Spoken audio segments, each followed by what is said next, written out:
Hello, my name is Richard with Revival Estates, and in this video, I'm going to walk you through 6 steps that you can expect to have a successful sale of your residential property in California. Step number 1, a property tour.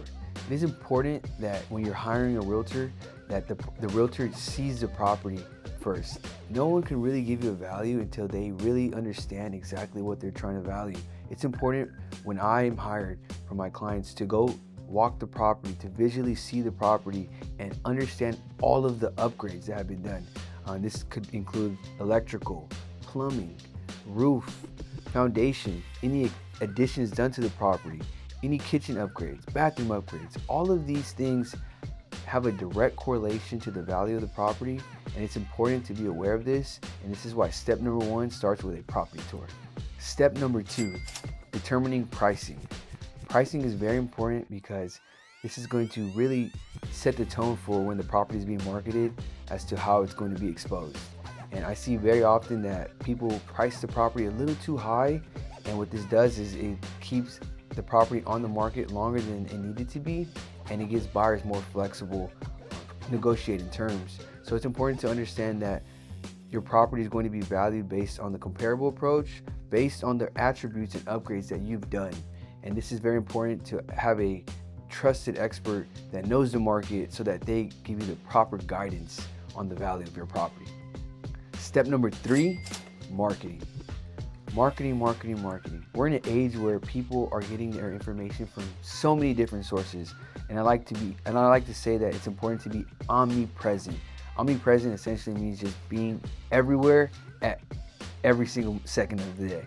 And this could be done through marketing. What we do here at Revival Estates is we do professional photography, virtual tours. We like to still use the old-fashioned signs, and we market the property literally through any channel possible.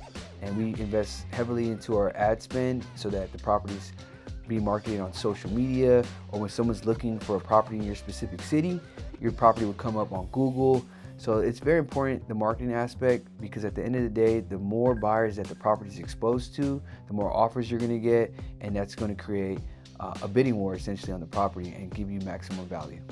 Step number 4, negotiating and countering offers. This step is vital because I always express to my clients that the highest offer is not necessarily always the best offer. We want to check the credit of the buyer. We want to make sure that there's sufficient funds that the buyer has to close the deal. And the worst thing that could happen is you go under contract with a buyer and they completely change the terms of the deal. They don't qualify for their loan if they're getting a loan, and it's just a waste of time when you could have selected a buyer who is willing and able to close on the property with strong terms. And this is what we specialize in, is vetting every buyer and giving you the guidance so that you feel confident that if you go under contract with a buyer, it's going to close. Step number 5, escrow. Escrow is a very important process where you, the seller, have the opportunity to disclose to the buyer, the incoming buyer, anything and everything you're aware of the property. This is also a time for the buyer to solidify a couple things, to do their investigation of the property, their physical inspection, to make sure that they're comfortable with the condition that they're taking the property in, and also for them to secure their loan if they're getting a loan. And this is why step number 4 is so important, is understanding the buyer's motivation, understanding that they're qualified, and verifying that they're qualified enough to purchase the property, so that in escrow, you have as little rocking of the boat, is what I like to say, as possible, because we want to make sure that everyone's on the same page throughout that process. And it's important to be able to give the buyer that assurance that they're being disclosed everything of the property, and same on the other side, that you're aware that the buyer has the necessary funds and motivation to close on the property as well.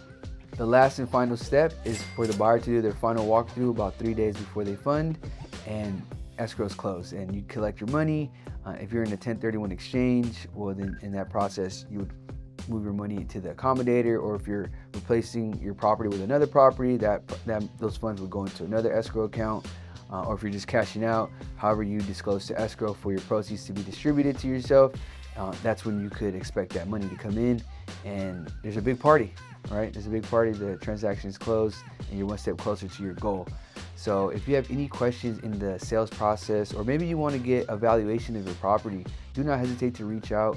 You could reach us directly via email, richard@revivalestates.com. You could also go onto our website, revivalestates.com, where we have a submission form where you could get a free property valuation for your property and even an instant offer for your property if you would like to know more about the specifics of the value. With that being said, we look forward to connecting, and have a great day.